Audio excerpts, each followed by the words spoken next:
इंतज़ार करने वालों को सिर्फ उतना ही मिला करता है जितना कि संघर्ष करने वाले पीछे छोड़ जाया करते हैं। नमस्कार साथियों, सुबह हमने एक वीडियो डाला था 6 घंटे का, जिसके अंदर रीट के सिलेबस के अकॉर्डिंग कंप्लीट ग्रामर के टॉपिक है जो करवाए हुए हैं, और आगे है जो शिक्षण विधियां हैं, टीचिंग मेथड्स हैं इंग्लिश के, वो करवाएंगे। लेकिन आपने अगर रीट में इंग्लिश लैंग्वेज लेने का इरादा है आपका, या पटवारी की आप तैयारी करें, या आपके भाई बहन जो भी इंग्लिश ग्रामर देखना चाहते हैं, सीखना चाहते हैं, तो उनके लिए वो 6 घंटे का कंप्लीट ग्रामर के टॉपिक्स का वीडियो है जो महत्वपूर्ण सिद्ध होगा। तो उसको आप देखें, लाइक करें, शेयर करें। ये अपनी सामाजिक अध्ययन की सीरीज है, 44 नंबर भारतीय संविधान व लोकतंत्र। यहाँ से सवाल बनाए जा रहे हैं अभी तक। इस वीडियो को भी आप लाइक शेयर कर देना। लाइक शेयर आप कम करते हैं, मुझे ऐसा प्रतीत होता है।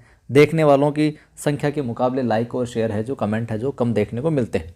पहला सवाल है आज की सीरीज में, कैबिनेट मिशन के अनुसार भारतीय संविधान सभा में कुल कितने सदस्य निश्चित किए गए?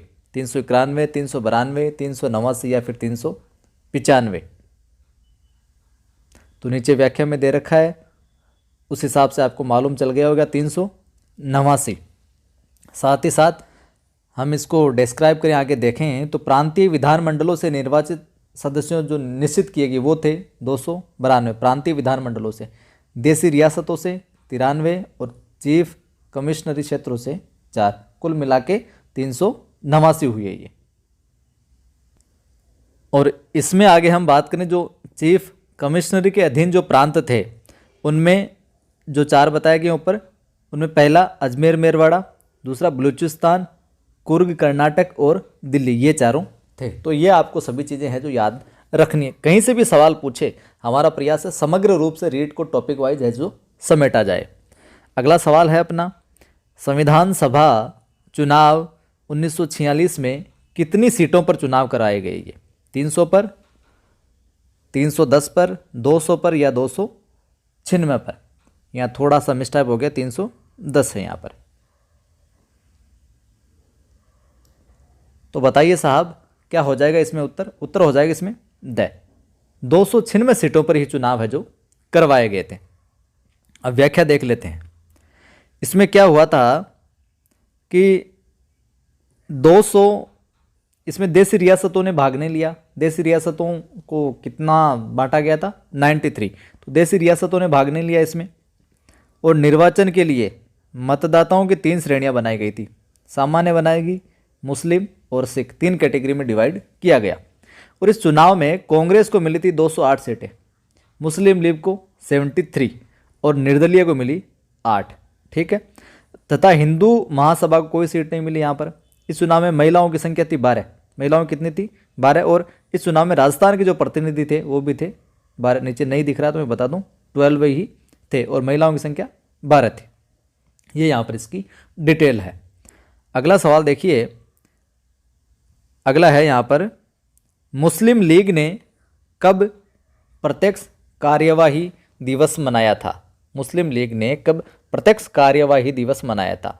16 अगस्त 1946, 15 अगस्त 1946, 17 अगस्त 1946, 1947 या फिर 18 अगस्त 1948? तो क्या उत्तर हो जाएगा? उत्तर हो जाएगा यहाँ पर ए, 16 अगस्त 1946। अगला सवाल है, जम्मू कश्मीर को किस आधार पर भारत में शामिल किया था उस समय? ऑपरेशन पोलो से, विलय पत्र द्वारा, जनमत संग्रह द्वारा या इनमें से कोई नहीं?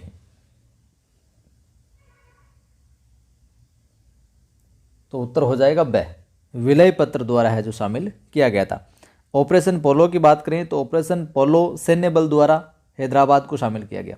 हैदराबाद को आएगी कैसे शामिल किया था? तो ऑपरेशन पोलो के द्वारा, सैन्य बल द्वारा। ठीक है।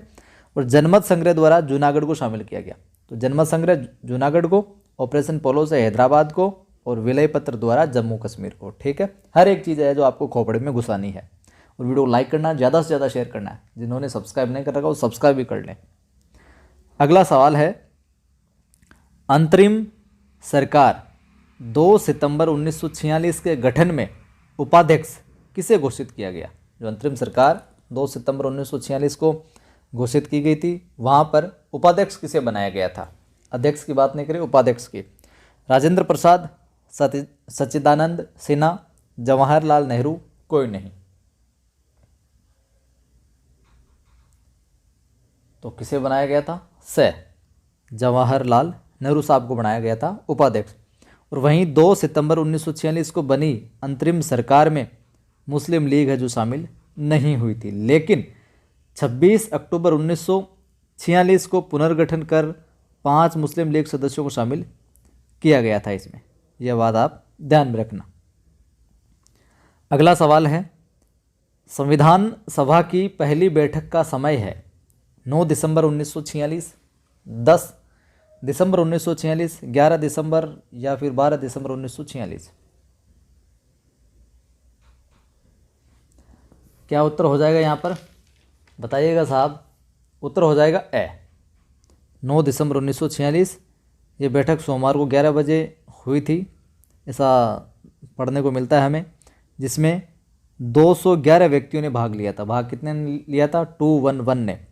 और इसके अस्थायी अध्यक्ष सच्चिदानंद सिन्हा बने। इन्हें फ्रांस की परंपरा के आधार पर बने, यानी कि वरिष्ठता के आधार, फ्रांस में ये परंपरा थी, वहाँ से इसको लिया गया, अपनाया गया। और मुस्लिम लीग ने इस बैठक का क्या किया? बहिष्कार किया। अगला सवाल, संविधान सभा के प्रथम अधिवक्ता थे डॉक्टर सच्चिदानंद सिन्हा, डॉक्टर सर्वपल्ली राधाकृष्णन, जीवतराम भगवनदास या फिर जेबी कृपलानी? तो संविधान सभा के प्रथम अधिवक्ता कौन थे? डॉक्टर सर्वपल्ली राधाकृष्णन साहब। वह यहाँ पर विकल्प है जो सही होगा। और जीवतराम भगवनदास व जेबी कृपलानी जो है के द्वारा ही सच्चिदानंद सिन्हा का नाम है जो अध्यक्ष पद पर के लिए प्रस्तावित किया गया था, तथा वल्लभ भाई पटेल ने अनुमोदित किया था। अनुमोदन की बात आए तो वल्लभ भाई पटेल साहब ने अनुमोदित किया था। अगला सवाल है, डॉक्टर राजेंद्र प्रसाद साहब के उपनाम है भारत का आजाद शत्रु, बिहार का गांधी, देश रत्न या सभी नाम? तो उत्तर हो जाएगा यहाँ पर अपना द, बिहार का गांधी, देश रत्न, भारत का आजाद शत्रु, इन सभी नामों से इनको पुकारा जाता है। और 11 दिसंबर 1946 की बैठक में इनको स्थायी अध्यक्ष बनाया गया था, माफ़ कीजिए, स्थायी अध्यक्ष बनाया गया था 11 दिसंबर 1946 को। वह हरेंद्र कुमार मुखर्जी प्रथम उपाध्यक्ष बने थे, ठीक है। और BN राव को संवैधानिक सलाहकार बनाया गया था। BN राव साहब को संवैधानिक सलाहकार बनाया गया था। आगे देखिए, संविधान सभा की तीसरी बैठक का समय था 11 दिसंबर, तीसरी बैठक का 11 दिसंबर 1946, 13 दिसंबर 1946, 16 दिसंबर 1946 या फिर 18 दिसंबर 1946? साथियों, इनके संकलन में बहुत मेहनत की जा रही है। आप देख रहे होंगे कि रजिस्टर के अंदर किस प्रकार से हस्तलिखित प्रश्न बनाए गए हैं और आपको वो उपलब्ध करवाए जा रहे हैं। बिल्कुल, तो मेहनत बहुत लगती है, तो आपका भी हम सहयोग चाहते हैं कि ज़्यादा से ज़्यादा इन वीडियोज़ को शेयर करें ताकि अपना ये परिवार या चैनल आगे बढ़ सके और आगे ग्रोथ कर सके। तो यहाँ पर संविधान सभा की तीसरी बैठक का समय क्या था? उत्तर हो जाएगा ब, 13 दिसंबर 1946, ठीक है। व्याख्या देख लीजिए। तीसरी बैठक में पंडित नेहरू ने उद्देश्य प्रस्ताव पेश किया था। तीसरी बैठक में उद्देश्य प्रस्ताव 13 दिसंबर 1946, और इसी के साथ संविधान निर्माण का कार्य भी क्या हो गया? शुरू हो गया। और नेहरू के उद्देश्य प्रस्ताव पर 8 दिन बहस के बाद संविधान सभा ने 22 जनवरी 1947 को क्या दी थी? मंजूरी दी थी। आगे बढ़ते हैं। संविधान का प्रथम वाचन किसने किया? बात आ जाए कि संविधान का प्रथम वाचन किसने किया था साहब? तो नेहरू साहब ने, जवाहरलाल नेहरू साहब ने, सच्चिदानंद सिन्हा साहब ने, जेबी कृपलानी साहब ने या फिर डॉक्टर राधाकृष्णन साहब ने? बताइए, प्रथम वाचन करता थे, बताइए साहब। उत्तर हो जाएगा द, डॉक्टर राधाकृष्णन साहब। यहाँ देख लीजिए व्याख्या। इन्हें संविधान का प्रथम वक्ता भी कहा जाता है। संविधान की प्रस्तावना, उद्देश्य प्रस्ताव को N.A. पालीवाल ने संविधान का परिचय पत्र भी कहा है। अगला सवाल देख लीजिए। संविधान समिति संघ शक्ति समिति के अध्यक्ष थे। संविधान समिति के अंदर संघ शक्ति समिति थी, इसके अध्यक्ष कौन थे? पंडित नेहरू, जेबी कृपलानी, राजेंद्र प्रसाद या फिर KM मुंशी। तो संघ शक्ति समिति के अध्यक्ष कौन थे, इसका उत्तर आप है जो कमेंट करके बताना क्या होगा। और बाकी जो समितियां थी उनके कौन क्या थे वो मैं आपको बता देता हूं। प्रथम में ये आपको ज्ञात हो जाएगा इसका कौन था। तो संघ संविधान समिति के थे पंडित नेहरू साहब। संचालन व प्रक्रिया नियम समिति के थे राजेंद्र प्रसाद साहब। प्रांतीय संविधान व मौलिक अधिकार समिति के थे सरदार पटेल साहब। इत्मीनान से एक बार और देख लेना।